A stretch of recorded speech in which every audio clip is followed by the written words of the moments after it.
おはようございます。本日9日ね。外は昨日に続いて晴れの気持ちのいい朝となっています。でも今日はお昼から雨の予報となっています。さて本日の予定ですが、愛の宿である元宿からスタートし、藤川宿、岡崎宿を経由し知立宿をゴールとする予定です。昨日の終了地点である元宿駅まで電車で移動します。昨日のゴールとした宝蔵寺の入り口に着きました。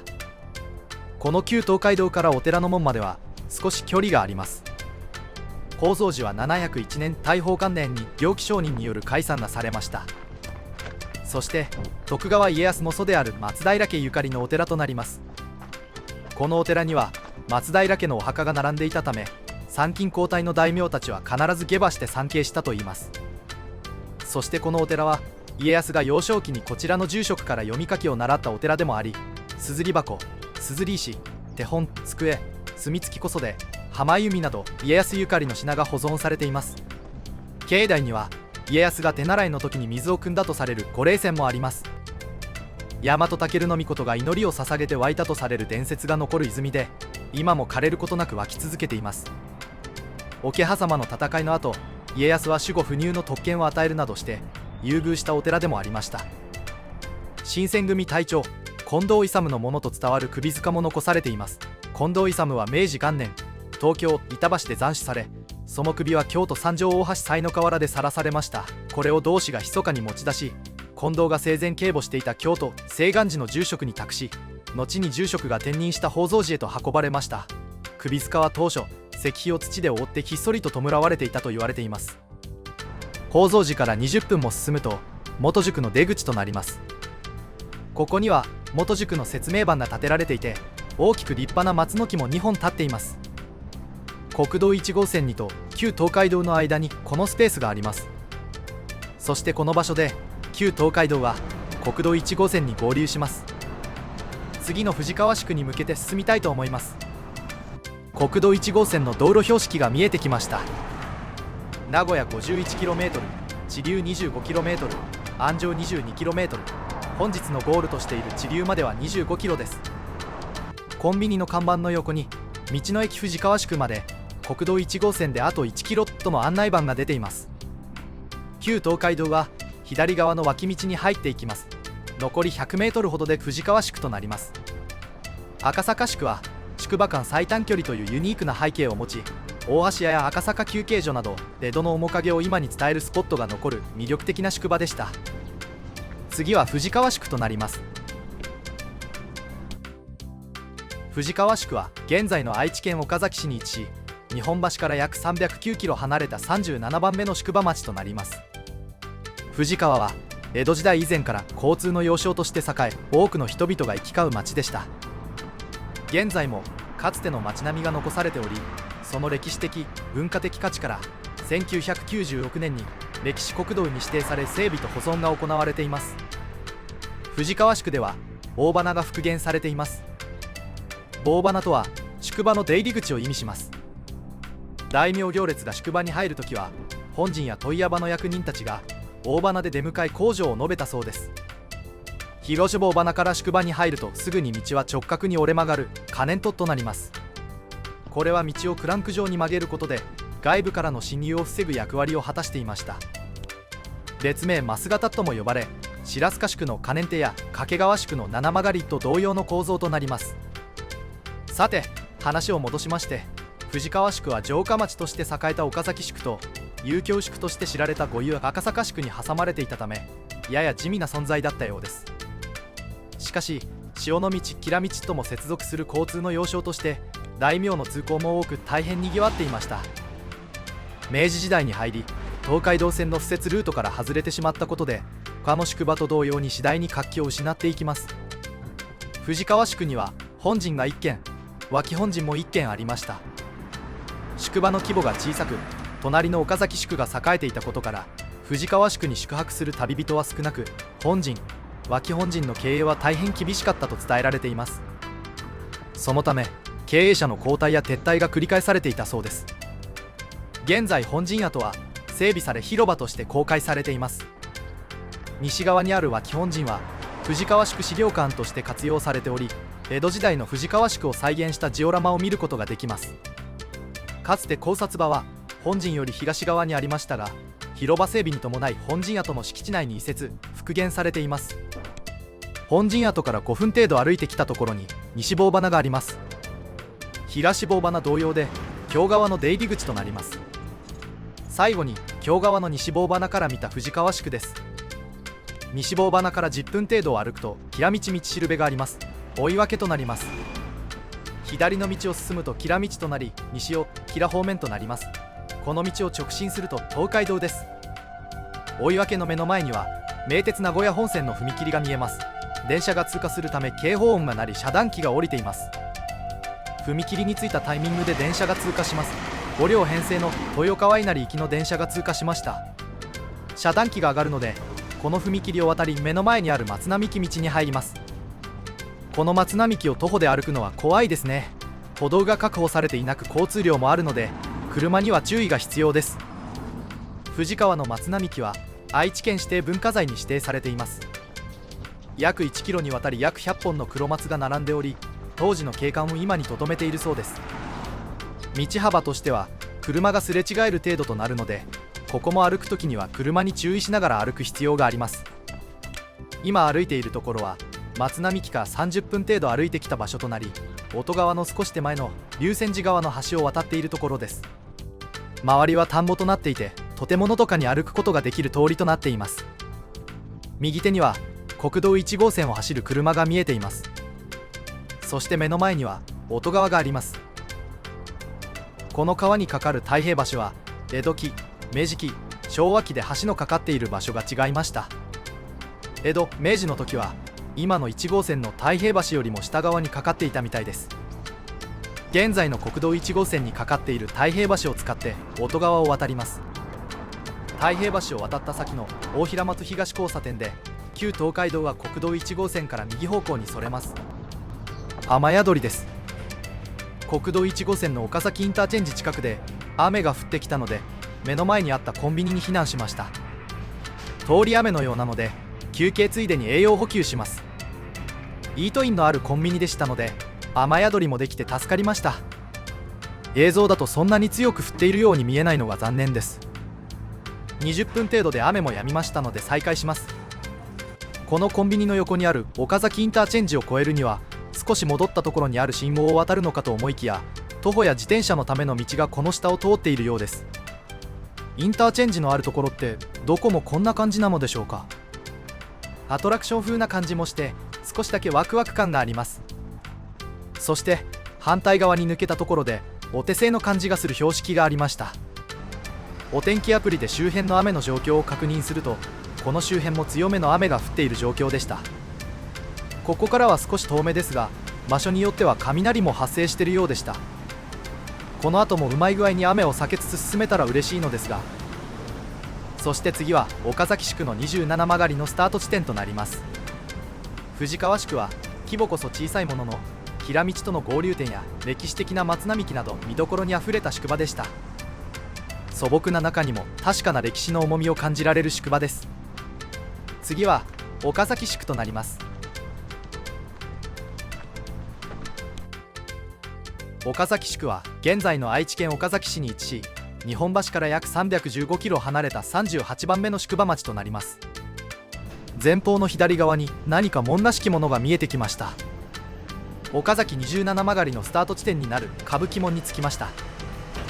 どうやら現代ではゴミ集積所にもなっているみたいです。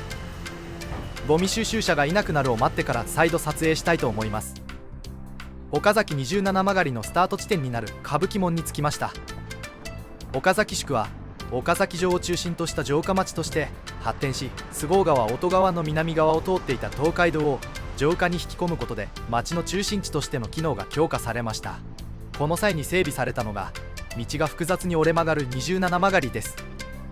また27曲がりは防衛上の理由だけでなく、道の総延長を長くして沿道に焦点を増やし経済効果を高めるという目的があったともされています。石碑に27曲がりの地図や説明が彫られています。ただこの石碑は鏡面でピッカピカで反射しまくりで文字が読みにくいところが難点です。岡崎宿は東海道でも屈指の規模を誇る宿場町として大いに栄えました。宿場には本陣が3軒、脇本陣も3軒設けられていました。27曲がりの道筋はここを右折したところから始まり、矢作川を越えるまでとなります。まず最初に歌舞伎門のところから右に曲がり、その先を左に曲がります。案内が見えてきます。直進650メートル。スタート地点の歌舞伎門からゴール地点とする矢作橋までを27曲がりでたどる距離としては4キロを超えるほどの長さとなります。かなり長い距離を当時の城下町に引き込んだのですね。旧東海道を西へ進むと三河の中心として栄えた城下町岡崎宿へたどり着きます。徳川家康が生まれた岡崎城を擁し、旅人、大名行列、商人たちが往来した歴史の道となります。ここには他の宿場とは一味違う城下町ならではの風情と知恵が息づいています。岡崎宿は家康の祖父松平清康が岡崎城を居城として以来城下町として発展しました。さらに天正18年1590年岡崎に入部した田中義政が東海道を城下に引き入れ、さまざまな整備拡張を行い宿場町岡崎発展の原型を成しました。本陣、脇本陣、旅籠町、商人町が整然と並び、街道を歩く旅人たちは三河の文化とにぎわいに触れながらここで一息ついたと言われています。今の岡崎宿は歩道が確保されているので安心して歩けます。お話の途中ですが、この辺りで案内板等を見失ってしまい迷いました。本当であれば2本手前の道を右折だったようです。目の前に信号が見えていますが、この信号も1個右の信号を渡るのが旧東海道らしいです。そして旧東海道は右にある籠田公園の中を通っているようです。お話を再開いたします。整備された道筋、川風の通る矢作川周辺、そして城下町の名残を残す町や案内板や標柱が多く感じられますね。この27曲がりは右へ左へと迷路のような街道になっているので案内板が頼りです。なのでこの長い距離の27曲がりもたどることができたのだと思います。こんなところに一棟がありました。駅からここまで右折左折してきたような気がします。駅からは迷いながらここまで来ました。この27曲がりも岡崎城を守るために敵の侵入経路を制限させて進軍を遅らせるために作られたのがこの屈折した街路でした。直進を避けて曲がり、角ごとに見通しを悪くさせて攻め込まれた際の守りを固めています。まさに城下町の防衛の仕掛けとして設計されたものです。さらにこの道にはもう一つの意味があります。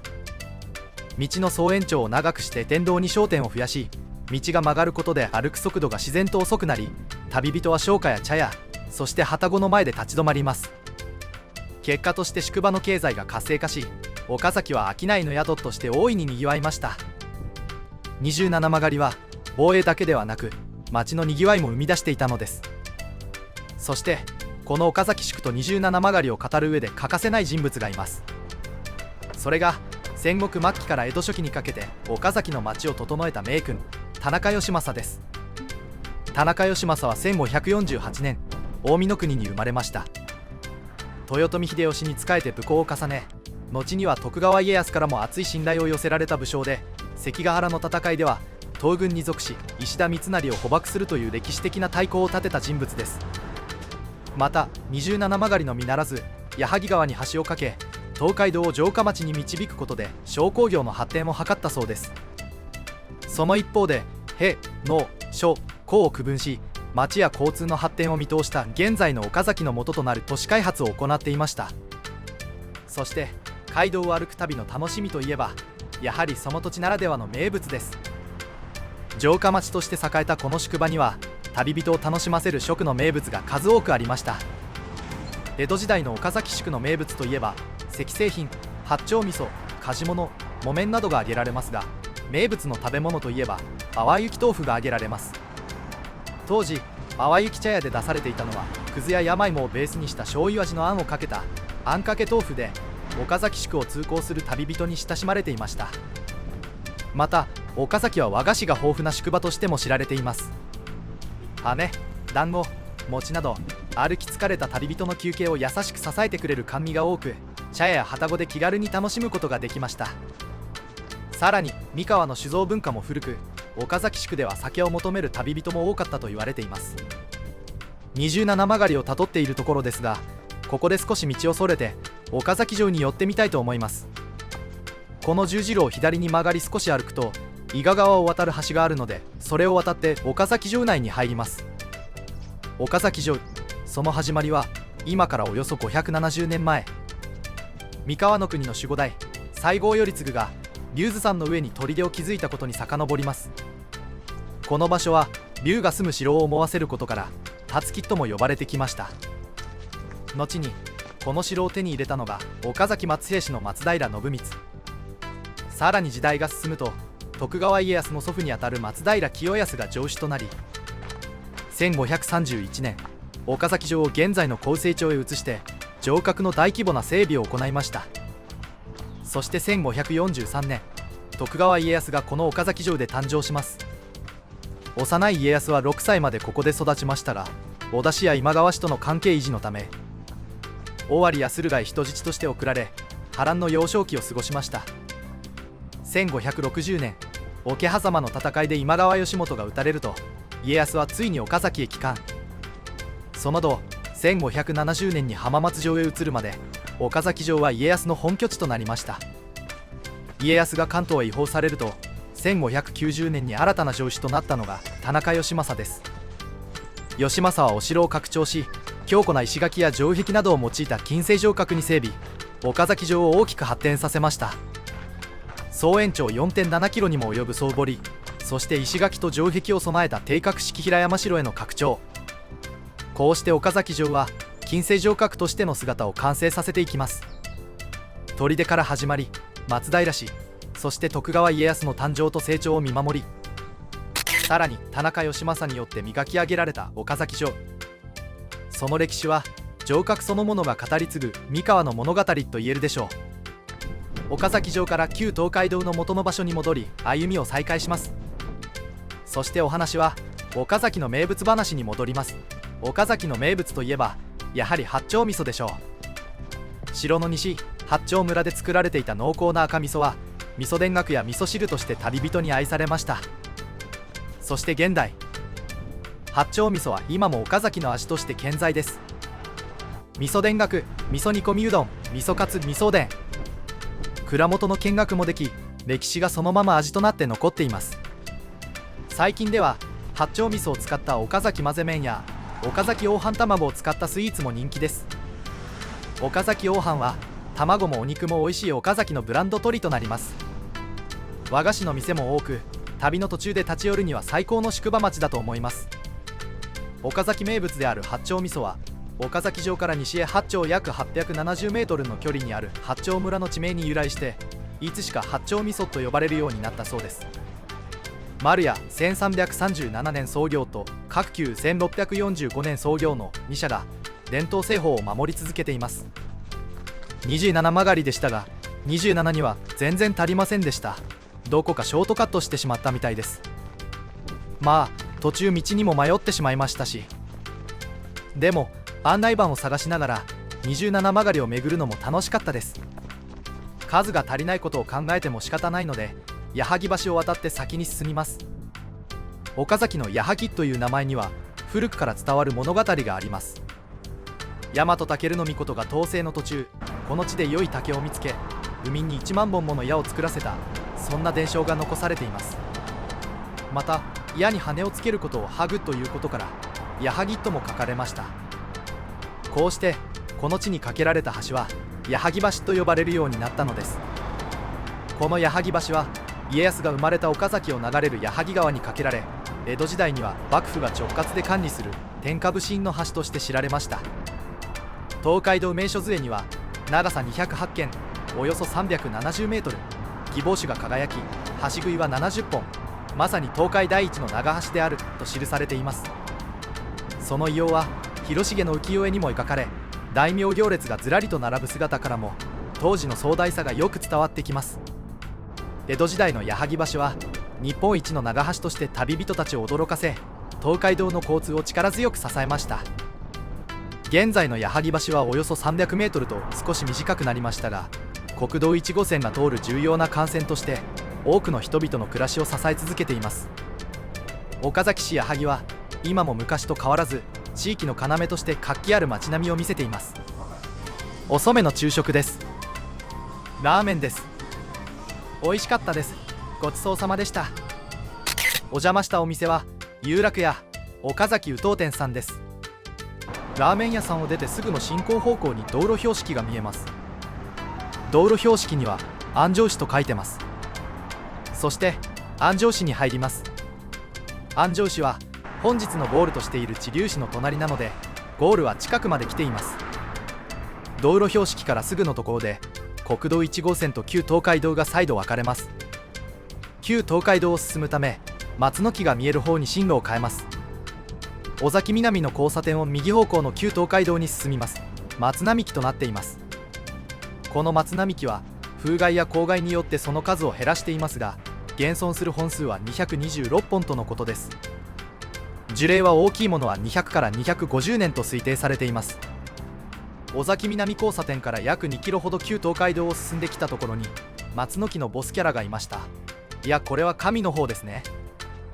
でもここはお寺なので仏様でしょうか。永安寺にある松で雲龍の松と言われています。この松は愛知県の天然記念物となっています。独特の形状が美しい黒松で樹齢は350年と推定されています。地上から低い位置で幹が3つに分裂していて、この真横に伸びている木型が雲を得てまさに天に昇ろうとする龍のようとのことから雲龍の松と称されています。この独特の形状は美しくもあり圧巻です。このような松を見ることができたことに感謝してしまいます。そしてこの松を支えている宝珠絵支柱の本数もものすごい数です。この松を守り続けるためには相当な手間と努力がされているのではないかと思います。これは写真や動画よりも実物を見た方が感動すると思います。この場所へのアクセスは電車だと名鉄の新安城駅になると思います。駅から徒歩で30分程度だと思います。